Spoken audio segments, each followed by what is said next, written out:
Hello and welcome to another edition of your guide on aviation business and related issues, Aviator World. I am Ohwevie Ubudaga. On the program today, we shall be examining efforts being made to make Nigeria's aviation sector investor-friendly. In the studio this morning, we have one guest to tackle the subject. This is a lady who has many years experience in corporate sustainability and responsibility. It's my pleasure to welcome Dr. Ndidi Edozien to Aviator World. Madam, you're welcome to the program. Thank you. Now, Dr. Edozien is a consultant on Aerotropolis Nigeria and CEO Strategy and Execution. Before we take on our topic for discussion today, let's take this report.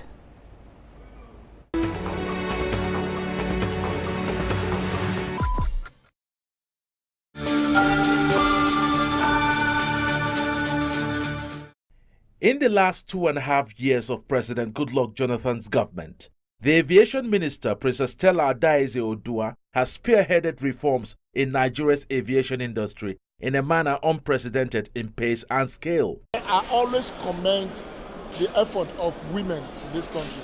When they are given a little opportunity, they make a whole nation proud. Can you recall how many presidents may have gone through this place? How many ministers, aviation ministers that may have gone through all our airports and they didn't do anything? It took a lady of substance and a lady of class and vision to put this together. Don't you like it? There are few airports in the world that can compete with every of our airports in this country. As part of efforts to bring the much-needed synergy and cohesion among agencies running the sector, Princess Odua embarked on a holistic overhaul of regulations guiding the industry in Nigeria. What we see is that the government is trying to strengthen the economic side of the policy and make regulations that will create proper, correct nation building. The transformation of infrastructure in the sector has seen the simultaneous remodeling of 22 federal airports. At the moment, a number of these airports have been commissioned. I would like to see railway terminals as good as this, so that Nigerians want to travel in comfort. So I'd like to commend the Honorable Minister, the Minister for Aviation, for this transformation that's taking place in our aviation sector. The renewal of airport infrastructure in Nigeria, which came with the safety and training component of airport operations, is all the more receiving attention from the International Civil Aviation Organization, ICAO. In a bid to make Nigeria the preferred destination and air travel hub in Africa, several bilateral air service agreements have been signed and many others reviewed in order to enhance direct trade with other countries and open up the market, which will consequently diversify the economy. Under the phase 1 of this airport transformation agenda, many of our airports have been completely revamped and turned into new airports worthy in name and substance. I have to commend the Honorable Minister. No matter what anybody says, you might not like her face, but she's got some guts to say it can't be the same way again. As the airtight reforms continue, new business models such as perishable farm produce export terminals and airport cities are at different stages of development, all with a view to making aviation a frontline revenue earner for Nigeria.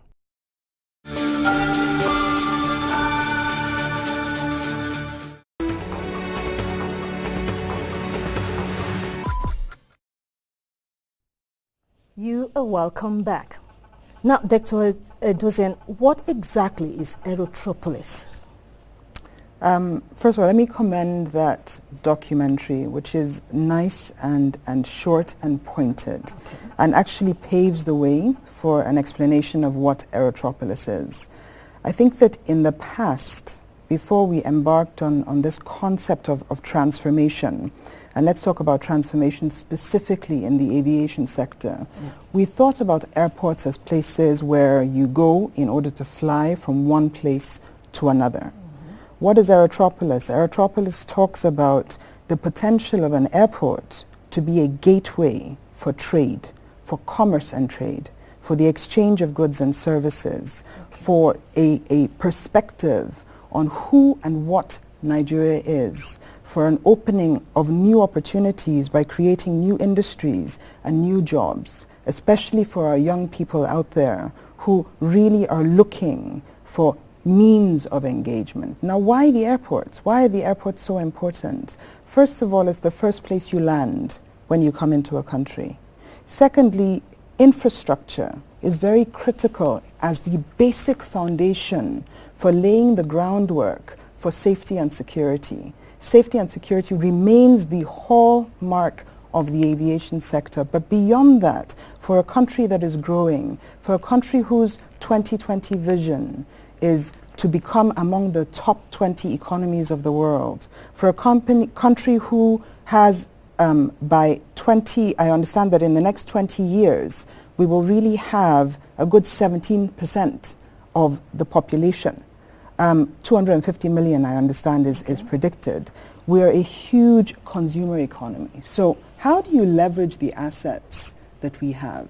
How do you take the airports, which are the gateway for cargo coming in? Let's look at cargo. Yes, okay. What's happened in cargo recently?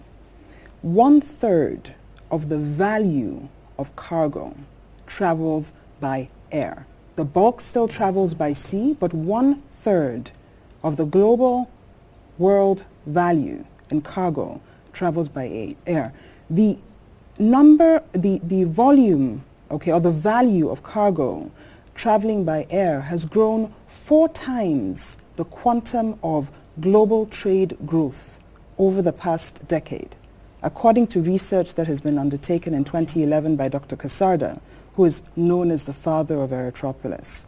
All of these form the background as to why this concept called Aerotropolis. What is Aerotropolis? It's really building cities around your airports. It's building commerce and industry around your airports. Well, I was looking at some documents on the subject, and I realized that what it meant to some extent, to a large extent, was that you would limit movement of maybe visitors who want to do business in a city. You limit their movement from, you limit it to within the airport area. So they don't get to see much of the city, so to speak. Won't that be impacting negatively on tourism? No, let me give you one simple example. Let me talk about Aerotropolis as it relates to the majority of the populace. Okay. Let's talk about the Aerotropolis infrastructure relating to cargo terminals. Let's go back to cargo terminals. So part of the Aerotropolis infrastructure for cargo terminals foreseen within the transformation agenda of this government is 14 cargo terminals, specifically also perishable cargo terminals. Okay. What are the post-harvest losses in agriculture today? 70%. It means that a farmer in the village grows 100 tons, okay, or a bulk of farmers grow 100 tons. 70 tons go to waste. It means that the average Nigerian is paying more than double what they should per rice grain that they eat. That's for local rice, not even the imported rice. Yeah. Or for tomatoes that we buy. That's one. 2, you maintain impoverishment in the rural communities because your farmers, apart from having to sell to the middlemen, are not getting value for their produce. Let me just interject here. Yes. Now, if you're looking at the perishable cargo terminals, yes, and you're looking at saving in the long term, the farmers from having over 70% of their goods perish, destroyed, getting bad. Have you looked at what it will cost those farmers and the bodies that represent them to move these things via the airport? Okay, that's why the cargo terminals are so critical. There's a huge demand for fresh produce in Europe today. And a lot of these companies, on the 1st of November, there's actually a forum in Frankfurt, for example, where Nigeria has been invited because they are very interested in buying fresh produce in Nigeria. The challenge with fresh produce is 1, logistics and transportation, 2 is cold storage, and 3 is speed to market. We need to be able to get these things. It's not enough to get them from the farm off into the city center. If you want to make foreign exchange income on your produce, You need to build that infrastructure, which the Ministry of Agriculture is building. But beyond that, you need to be able to get it out of the country. So just to tie into Aerotropolis, the aviation sector has tried, as part of its transformation agenda, to key in to what other ministries are doing. So on the issue of, let me just try and paint that picture for you. On the issue of agriculture and what employs, the reason why it's so important is it employs the majority of our people. Okay. It empowers our rural farmers, our rural women, and whether we like it or not, 70% of our children are still born in rural areas. And nutrition in the first 2 years is critical. So how does Aerotropolis and aviation help that? By having the perishable cargo terminals and by building the cold storage infrastructure at the airports and by opening up Nigeria's economy to that fresh produce market internationally, we are saying that we can work with, or the Federal Ministry of Aviation is saying it can work with the Federal Ministry of Agriculture to ensure that this produce grown has access to markets. The reason why I'm answering this question is you said Aerotropolis will close out the rest of the economy. No, it will open it up.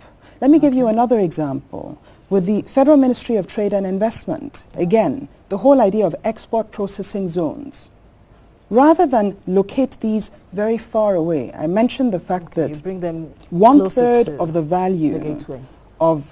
value not bulk, but value of goods. Think about Aba and all the machinery that we produce. But because they don't really have a market all the time, research and investment, access to markets, the ability to sell goods, Taiwan started somewhere. There was a time when made in China was no good. However, that's rapidly changing. Made in Korea, same thing, made in Japan. So once you are able to cite export or free trade zones in a locality where they have access to markets, which is what the airports bring. Let me give you another example. Our conference centers, it's not just about building hotels around the airport. It's about building conference exhibition centers where people can bring in their goods and showcase them in Nigeria, but more importantly, we can showcase what we have. And it's very easy for even those who look at Nigeria and say, security risk, okay? I'm not going into that country. Okay, so come to the Aerotropolis and look at what there is. Once you've dipped your toe in, we promise you, you will not leave. Nigeria has produced Africa's richest man. And what does he always say? He says, Nigeria is the world's best kept secret. So maybe what Aerotropolis is saying is, listen, this is a huge economy. And it's an economy that is open. It's an economy that is liberalizing. It's an economy that is investing in its infrastructure in order to support inclusive growth, not just growth for large businesses, but growth that has the impact and potential to impact every single nook and cranny of this country. Okay, Doctor. Yeah, you have touched on the benefits so far, the strong points of the whole idea. Now, with a project of this scale, this magnitude, who are the likely investors? Well, there's a range. There's a whole range. I mean, when we talk about aviation, the first thing that we must think about is obviously the airlines, okay? One of the big issues with the airline industry is that we are still sending our planes abroad for even the most basic, not the most basic line maintenance, of course, is done here, but there's no reason why Nigeria should not become a hub for maintenance of aircraft on the African continent. There's no reason why, and that's part of what the Aerotropolis is trying to do, to try and create a conducive environment whereby, I mean, we already have zero duty on the importation of aircraft spare parts. That's one of the policy incentives and initiatives to try and ensure that there's more industry on ground. Okay. So one of the key components around the Aerotropolis is actually to build aviation industry, aviation supportive industry, so that you're creating jobs, you're able to add as much value as you can here, we're able to build the competence that we require here, that Nigeria can act as the hub, as the support system for the West African region. that we can actually say that, I mean, have you tried traveling around in Africa recently? Very often what happens is you leave Nigeria and you travel to Europe to go to another African country. Or it takes you 3 days to get from one capital in Nigeria to a capital in the Gambia. Because unless you're flying by private jet, and most of us don't. Yeah. In fact, the majority of us can't afford that. So in order to enhance trade in Africa, given Nigeria's role, we actually have a duty to ensure that we're building the infrastructure and making it possible that within this great country that we call Nigeria, other neighbors can come to, 1, learn, 2, invest, 3, find the expertise that they require in their own country, but above all, that we're able to serve our people, our nation, and grow our industries using the intelligence, the capability, and the best asset that we have, namely our human capital. Okay, so one set of investors, the aviation industry. Yes. What other likely investors? No, you know what? There's no limit. If you think about Abuja, right? Yes. When you drive out of Abuja, you see all of that land that there is. Yeah. Imagine a scenario where you are actually you knew that if you went to the airport, you missed the flight, or you wanted to go to the airport a day early and have a few meetings. There was a whole array of 5-star hotels nearby. Okay? Mm-hmm. If you decided that you wanted to escape from Lagos, the humdrum of Lagos, and go to Abuja, you have a meeting on Monday, but you want to spend the weekend there. If you had a resort you could go to, or a hallmark, say, of Nollywood, this industry that we're exporting all across the world, somebody wanted to come and understand what Nollywood is. Do you know how much money people make from Disney alone? They travel to go and see Disney World or and Disneyland. Find that Nollywood is a concept, not a place. Absolutely. Create, dream. You know, we need to dream in this country. But we also need, when people have the courage, I was watching the documentary, and someone commended the Honorable Minister on her courage to dare, on her courage to dream.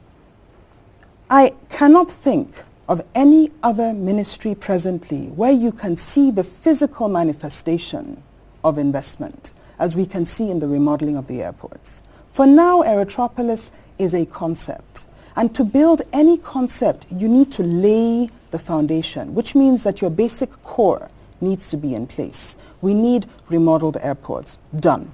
Okay. We need new international terminals. If you look at some of the airports, the 5 key airports, the signs are already there. The financing has been procured by the Ministry of Finance, and those are going to be built. Perishable cargo terminals, so that we're not just talking about exporting our goods. Done. The financing has been procured. The state governors are involved.